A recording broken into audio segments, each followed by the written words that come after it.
Na kwa na asomo sangerikana yoyo mujumbe we bunge ya Nyaribal Chacha musikesa Elchanda na era nigasingerera na nigarachi kogendera kubwa tukachindagira nebinto obyo gusira abananchi na niganyata kwa kwana kiayo ase anyata kwa ga kwana na wote ga kwana na endagira kurwa ase kiganja kiaye natali kiganja kia CDF mna yaberege gukwaneka. Kiko watu wengine wananiletea kisirani. Wananiambia hati janda kwa nini unapenda kupeana mchele? Mimi ninawauliza nyinyi watu yangu. Lazima tutafautishe mambo ya maendeleo na mambo ya chakula. Si mimi mulinipatia kazi? Si niko na mshahara? Si ninapata pesa kidogo?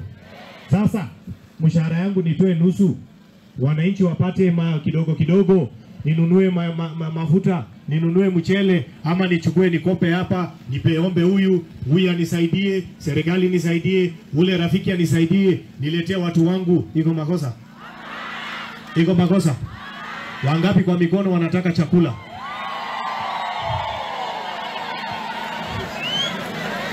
Mimi ninauliza pale, wangapi tunataka dunia ione, kwa sababu hii watu wako na ubogengi.